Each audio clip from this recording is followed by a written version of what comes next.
Now, I've done a lot of videos on the importance of potassium, but I have not focused as much on sodium. So in this video, we're going to talk about the importance of salt. In fact, I'm going to give you 7 warning signs that you may be salt deficient. And of course, the biggest way you get sodium is with just salt. So we're going to be focusing on salt in this video.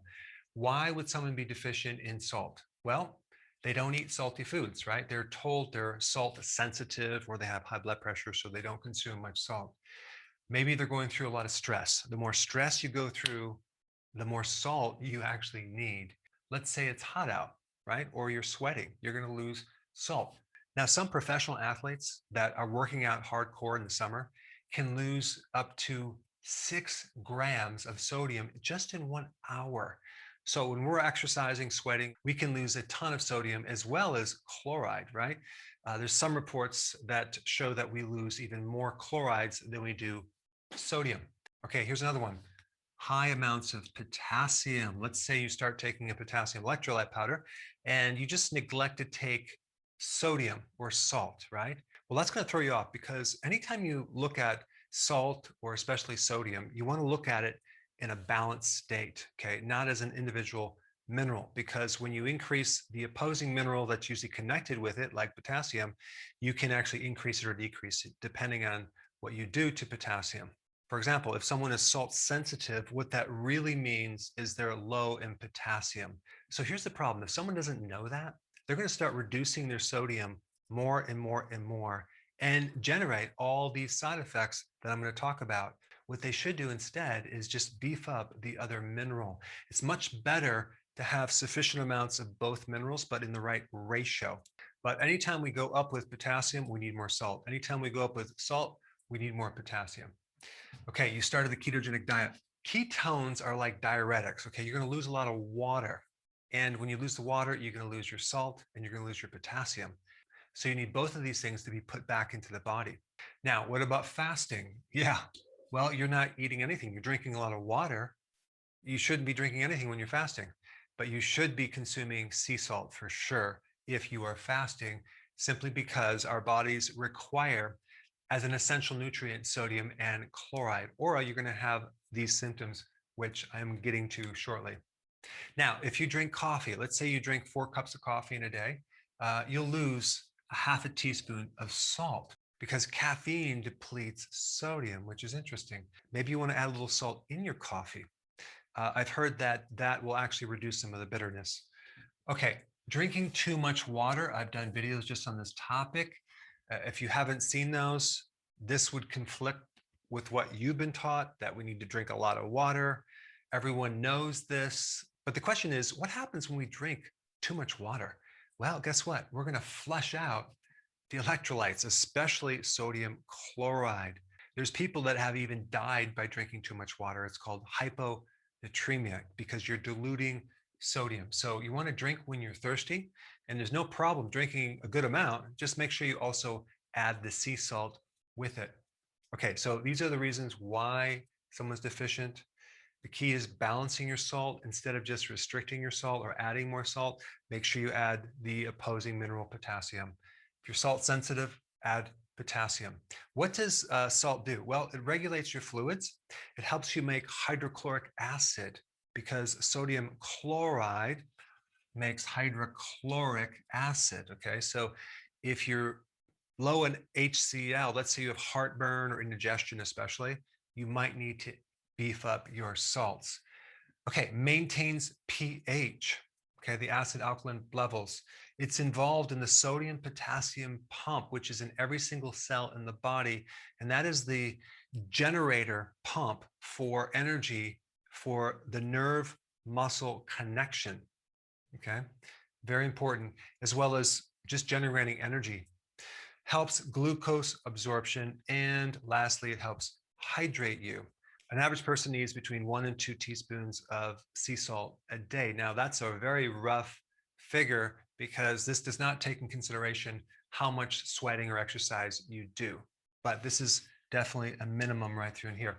Okay, the symptom. Number 1 symptom is weakness in your muscles. If you're deficient in salt, you're just going to feel weak, lethargy. You're going to lose that get up and go.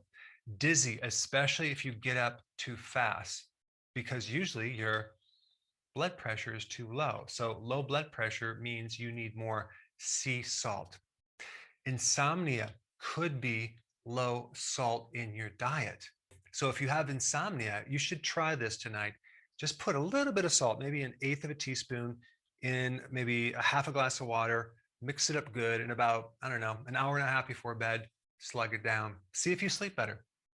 Headache, okay, that can be a sign that you need more salt. Muscle cramps, and you have a low tolerance to heat. So you're out in the heat, you're out in the sun, and you can't tolerate it, right? Some people have an intolerance to cold, but other people have a low tolerance to heat. That means you just need some sea salt. Now, I want to show you this right here. This is interesting. Of course, you already know this, that sea salt is better than table salt, right? I don't need to go into that. But what is sea salt? Sea salt is concentrated seawater. And an average sea salt is between 98 to 99.8% sodium chloride. That only leaves you with 0.2 to 2% of the minerals and the trace minerals that are left, okay?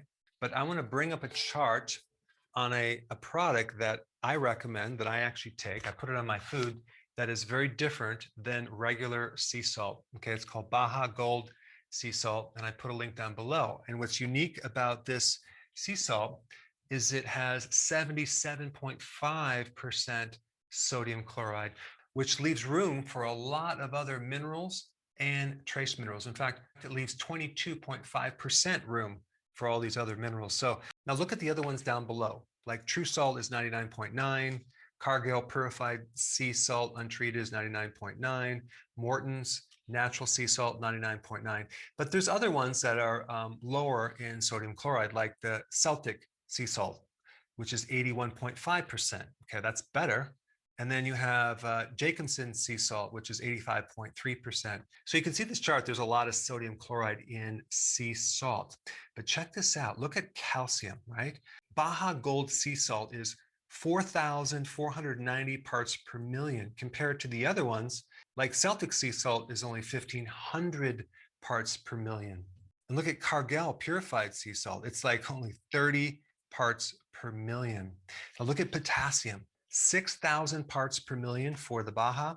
Then if we move down to Celtic, it's only 957. So the Baja Gold is more than 6 times the amount of potassium. But look at Jacobsen sea salt, that's 438 parts per million, and Malden sea salt, which is only 181 parts per million. And look at Cargill Purified, that's zero potassium. And then check out magnesium with the Baja Gold. That's 13,200 parts per million. So if you compare it to everything else, it's way off the charts. Now the question is, how can they make salt with less sodium chloride and more minerals? Well, what's interesting about this salt is the location of where they get it, in a pristine part of the world called the Sea of Cortez. And what's interesting about that is you have the Colorado River Delta that drains into the Sea of Cortez. So we have fresh water draining into ocean water, and that dilutes the amount of sodium chloride. So you're getting all these minerals from the mountains that are flushed into this one spot, where they then capture the salt and let it dry naturally by the sun. They don't artificially dry it like a lot of other companies. And then you're left with this very unique product. It's very interesting on your food. It gives it a completely new flavor. I love the flavor. It just enhances the flavor of food, which is very different than the sea salts, which I also use as well. But some of these sea salts are just overpowering with the sodium chloride. So anyway, I just wanted to introduce you to the Baja Gold Sea Salt and make you aware of the various signs that can occur when you're low in sodium chloride. Now on the flip side, potassium. That's the next video you should watch. And I put that video up right here. Check it out.